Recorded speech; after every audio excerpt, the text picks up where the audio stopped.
Hello everybody, welcome to our channel एजुसीएस physics. आज हम बात करेंगे Landau theory of phase transition के बारे में।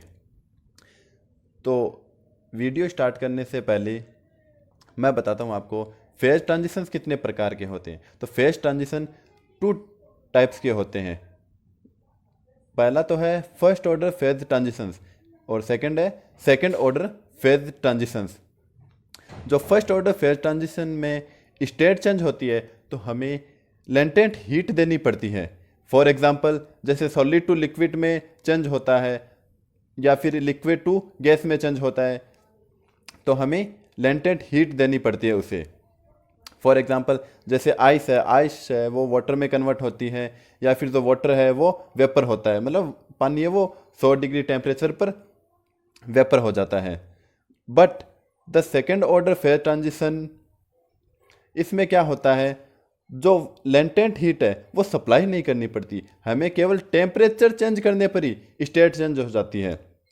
सेकेंड ऑर्डर फेज ट्रांजिशन में क्या होता है, लेंटेंट हीट सप्लाई नहीं करनी पड़ती, केवल टेम्परेचर चेंज करने पर ही स्टेट चेंज हो जाती है। जैसे फॉर एग्जांपल इसका देखो, फेरोमैग्नेटिक सब्सटेंस है, इसको हम पैरामैग्नेटिक सब्सटेंस में कन्वर्ट कर सकते हैं। या फिर इसका दूसरा एग्जांपल है हीलियम फर्स्ट है, उसको हीलियम सेकेंड में कन्वर्ट कर सकते हैं। तो देखो जब स्टेट चेंज होती है तो कांस्टेंट टेम्परेचर और कांस्टेंट वॉल्यूम पर जो हमारा फंक्शन है जिसे हम बोलते हैं हेल्महोल्ट्ज फंक्शन, वो उसको मेजर किया जाता है। तो देखो पहले इसके बारे में पढ़ते हैं, लैंडौ थ्योरी ऑफ फेज ट्रांजिशंस के बारे में। A ferroelectric with a first order between the ferroelectric and paraelectric state is distinguished by discontinuous change of the saturation polarization at the transition temperature. The transition between normal and superconductivity state in a second order transition. तो देखिए, for a system at constant volume and temperature, F क्या है हमारा, अभी मैंने बताया था आपको, एफ है Helmholtz function, is minimum at equilibrium. इसकी हम यहाँ पर जो हमारा फंक्शन एफ है हेल्महोल्ट्ज फंक्शन बोलते हैं, इसको हम मिनिमम करने की कोशिश करते हैं जिससे ये इक्विलिब्रियम में आ जाए। Suppose F is minimum with respect to single order parameter. इसके लिए हम एक पैरामीटर डिसाइड करते हैं जिसको हम बोलते हैं सिंगल ऑर्डर पैरामीटर, जिसके लिए एफ है वो कैसा हो जाए, मिनिमम, किसके रिस्पेक्ट में, सिंगल ऑर्डर पैरामीटर एक्स के रिस्पेक्ट में। तो देखो, और जो हमारा फंक्शन एफ है वो एफ मेजर किया जाता है, तो एफ है वो किसके इक्वल होता है, F is equals to U minus T S होता है। यहां पर यू क्या चीज होता है, इंटरनल एनर्जी, और टी टेम्परेचर, और एस क्या होता है, एंट्रोपी। जो एफ है हमारा फंक्शन, वो एक्स, जो हमारा फंक्शन एफ है वो किस पर डिपेंडेंट होता है, एक्स, और टेम्परेचर टी पर डिपेंड होता है, जो किसके इक्वल होगा, F is equals to U minus T S. मैं यहां पर लिख दूं एक बार इसको, F is equals to U minus T S. यहां पर यू क्या चीज है, इंटरनल एनर्जी, टी क्या चीज है, टेम्परेचर, और एस क्या है, एंट्रोपी है। तो देखो किसी फिजिकल पैरामीटर है उसके दो टेम्परेचर होते हैं, कौन कौन से, पहला तो है एक्सटर्नल और दूसरा होता है उसका कैरेक्टरिस्टिक टेम्परेचर, जिसे हम क्या बोलते हैं, सिंगल ऑर्डर पैरामीटर। जो हमारा फिजिकल पैरामीटर या फिजिकल सिस्टम है उसके कितने टेम्परेचर होते हैं, दो टेम्परेचर होते हैं, एक तो एक्सटर्नल जिसको हम चेंज कर सकते हैं, वेरिएबल होता है तो, और दूसरा होता है कैरेक्टरिस्टिक टेम्परेचर जिसे हम बोलते हैं सिंगल ऑर्डर पैरामीटर एक्स। तो देखो सिंगल ऑर्डर पैरामीटर के कुछ एक एग्जांपल हैं। फर्स्ट, पहला है एक्स क्या है, magnetisation of a ferromagnetic system, मतलब फेरोमैग्नेटिक सिस्टम का क्या है, मैग्नेटाइजेशन। दूसरा क्या है, एक्स है dielectric polarisation in a ferroelectric system, मतलब फेरो इलेक्ट्रिक सिस्टम में क्या होता है, डाई इलेक्ट्रिक पोलराइजेशन। और थर्ड इसका एग्जांपल क्या है कि जो सुपर कंडक्टर होता है, सुपर कंडक्टर किसके बराबर होता है, किसके लिए होता है, fraction of super conducting electrons के लिए होता है। तो देखो, अब बात करते हैं लैंडो थ्योरी के बारे में। तो according to Landau, free energy function है, जो हमारा एनर्जी फंक्शन है अभी मैंने आपको बताया था, यहाँ पर F is to U minus TS, इसको डिस्क्राइब करें फ्री एनर्जी फंक्शन FL, यहाँ पर L है, लैंडो थ्योरी के बारे में बात करें तो FL x एंड t का फंक्शन है, जहाँ पर x हमारी क्या है, सिंगल ऑर्डर पैरामीटर्स है, और t है temperature, is equal to U X T minus T, S क्या है, एंट्रोपी, x और t का फंक्शन है। यहाँ पर जो फंक्शन है f, वो किस पर डिपेंड करता है, टेम्परेचर पर डिपेंड करता है, और ये क्या रिलेशन निकालता है, FL x नोट t, ये FL है, x note t is less than equal FL x और t पर। यहाँ पर x नोट है, ये वैल्यू मिनिमम होती है, और x की वैल्यू क्या होती है, चेंज हो सकती है, अलग अलग सिस्टम के लिए x की वैल्यू अलग अलग हो सकती है, और x इक्वल नहीं होगा x नोट के, तो हमारे पास ये कंडीशन आएगी। अगर x और x नोट इक्वल हो जाएंगे तो ये दोनों भी एक दूसरे के इक्वल, अदरवाइज जो x की वैल्यू होगी वो हमेशा इससे बड़ी होगी, तो ये हमारे पास ये रिलेशन निकलेगा। तो देखो, x note t is the value of x, x note t किसकी वैल्यू, x की, eight which FL x note t is minimum for a given t, t यहाँ पर क्या है, टेम्परेचर है। x नोट t की वैल्यू है वो किसके बराबर होगी, x के, विच FL t इज मिनिमम, यहाँ पर जो हमारे ये फंक्शन है FL x नोट t, ये कैसा होगा, minimum for a given temperature पर। FL में है मोर देन वन और one minimum for x, x के एक ऐसे मान के लिए जो हमारा फंक्शन है वो कैसा होगा, मिनिमम, FL का मान कैसा होगा, मिनिमम, कब, कोई x की एक पर्टिकुलर वैल्यू आएगी जिस पर ये मिनिमम हो जाएगा। इन mostly ferroelectric and ferromagnetic, ferroelectric और फेरोमैग्नेटिक में क्या होता है, जो हमारा फंक्शन है जो डिस्क्राइब करते हैं FL x t is equals to F nought t plus half F2t x square plus 1/4 F4t x4 plus and so on. इसको हम इक्वेशन नंबर 3 से डिनोट कर देते हैं। देखो, यहाँ पर जो हमारी जो सीरीज है वो हमेशा इवन पावर में होनी चाहिए, ये बात याद रखना कि जो सीरीज है वो हमेशा इवन पावर में होगी। और देखो, F nought t, F2t and F4t are expression coefficient होते हैं, ये क्या होते हैं, एक्सप्रेशन कोफिशिएंट, और ये टेम्परेचर पर डिपेंड करते हैं। The series doesn't contain terms in odd power of x, जो ये सीरीज है वो ऑड नंबर्स, ऑड पावर्स या ऑड नंबर्स पर डिपेंड नहीं करती हैं।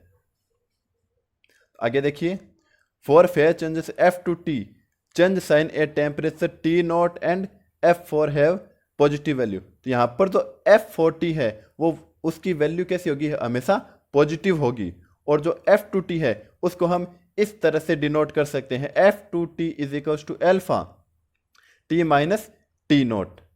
क्लियर है, यहाँ पर T है उसकी वैल्यू T नोट से कम होगी, तो F2t है वो चेंज होगा साइन के अकॉर्डिंग, उसका साइन चेंज कर देंगे। तो देखिए, this equation fail at low temperature, ये जो हमारी इक्वेशन 4 आई है ये लो टेम्परेचर पर फेल होती है, लेकिन मीडियम और हाई टेम्परेचर पे क्या होती है, ये वैल्यू एग्जिस्ट करती है। F2t है वो लो टेम्परेचर पर तो फेल हो जाती है, बट जो मिनिमम और हायर टेम्परेचर है उस पर ये इक्वेशन एग्जिस्ट करती है।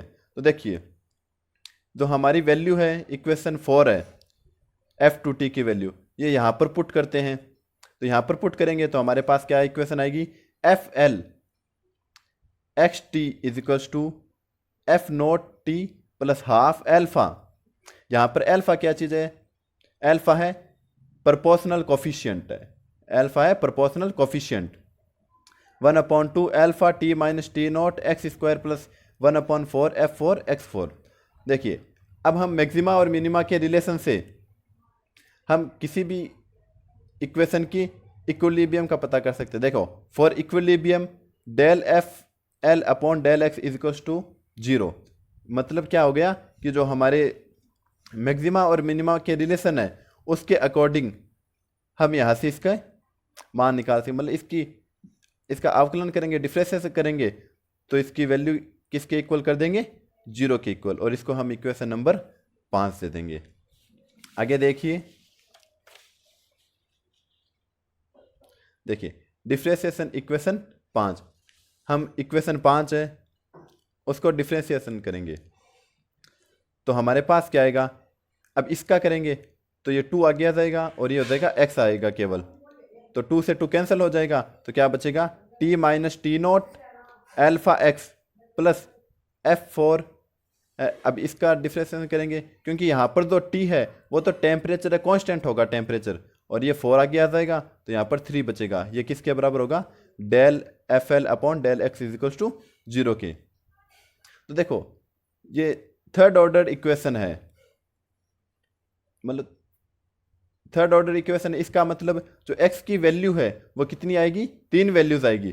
पहली x इज इक्वल्स टू 0, यहाँ से x को कॉमन लेकर के इसको सॉल्व करेंगे तो x की वैल्यू एक तो आएगी 0, एंड दो सेकंड वैल्यू आएगी x square is equals to T not minus T alpha upon f4।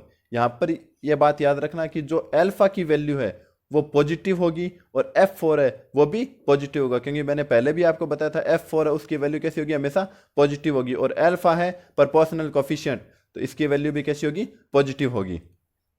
Where alpha upon f4 is taken positive constant and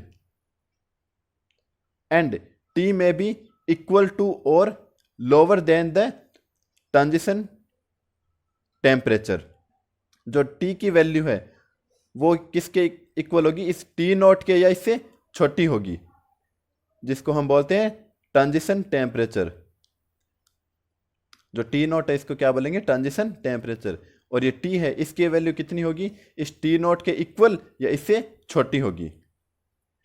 A small positive value of x square, जो x square की small positive value है means that the, अब देखिए होता क्या है, जो x square is equal to T not minus T alpha upon f4 है, ये t की वैल्यू इस टी नॉट से या तो छोटी होगी या फिर छोटी होगी, तो इसका मतलब एक्स स्क्वायर की वैल्यू कैसी आएगी, पॉजिटिव। अगर ये इसके इक्वल है तो x की वैल्यू कैसी आएगी, नेगेटिव। अगर ये t है इसकी वैल्यू अगर टी नॉट से ज़्यादा है तो ये वैल्यू नेगेटिव होगी, इसका मतलब है जो एक्स स्क्वायर है वो डिफाइन नहीं करेगा, यहाँ अनडिफाइन हो जाएगा, मतलब यहाँ पर स्टेबल नहीं होगा। तो यहीं पे ये बात समझा रहा है कि small positive value of x square means that the close of instability, मतलब ये स्टेबल होगा। The negative value of x square mean that instability, तो इसकी वैल्यू है वो नेगेटिव होगी, इसका मतलब क्या होगा, ये अनस्टेबल हो जाएगा।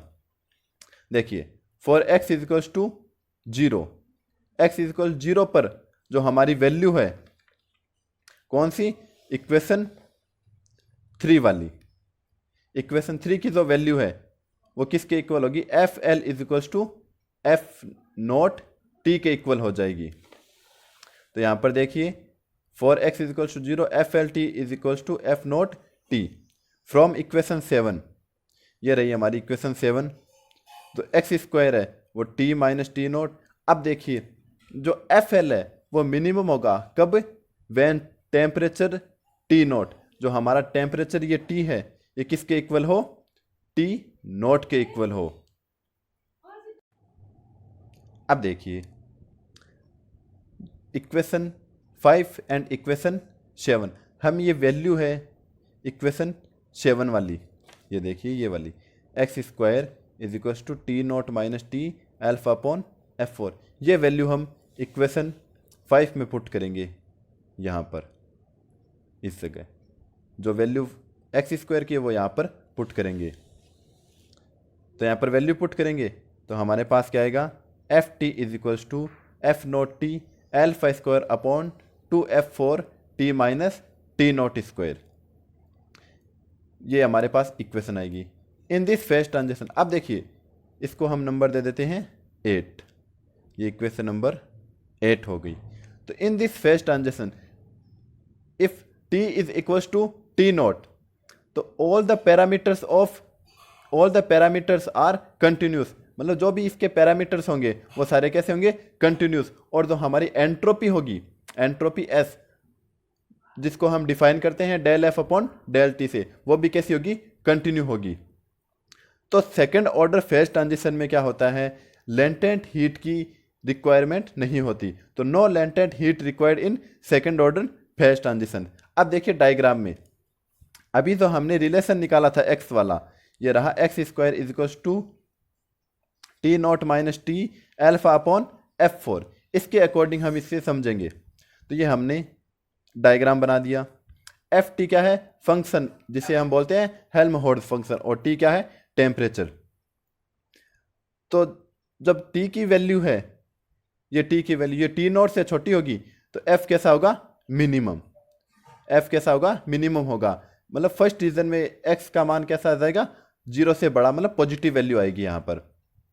तो एफ कैसा आ जाएगा, मिनिमम। ये फर्स्ट रीजन की है। अब देखिए जब टी है टेम्परेचर, वो टी नॉट हो जाए, जो टेम्परेचर है टी, ये रही हमारी इक्वेशन, जो टी है वो टी नॉट के इक्वल हो जाए, तो एक्स की वैल्यू कितनी आ जाएगी, 0, जिसको हमने सेकेंड रीजन इसके जो स्ट्रेट लाइन है इसके अकॉर्डिंग समझाया है कि जो सेकेंड रीजन है इसमें एक्स इक्वल टू 0। उसके बाद में देखिए जो एक्स की वैल्यू है, अगर ये नेगेटिव होती है तो जो फंक्शन है वो डिफाइन नहीं करता, मतलब अनस्टेबल हो जाएगा। इसका मतलब इसके बाद में ये ग्राफ धीरे धीरे डाउन हो जाएगा, और यहाँ पर ये थर्ड रीजन में ये शो नहीं करेगा। तो इसके 2 रीजन आ गए, ये फर्स्ट रीजन और ये सेकेंड रीजन। इसमें बताया गया है कि जो टेम्परेचर है वो टी नॉट पे फर्स्ट रीजन में एक्स इक्वल टू 0 होता है, और जो फंक्शन है वो मिनिमम होता है, और x इक्वल टू 0 पर फंक्शन कैसा होता है, इक्विलिब्रियम में आ जाता है, और थर्ड रीजन में ये डिफाइन नहीं होता। तो थैंक यू फ्रेंड्स इस वीडियो को देखने के लिए। अगर वीडियो अच्छा लगे तो ज़्यादा से ज़्यादा शेयर और लाइक कीजिए वीडियो को। अभी तक आपने हमारे चैनल को सब्सक्राइब नहीं किया है तो चैनल को भी सब्सक्राइब कर दीजिए।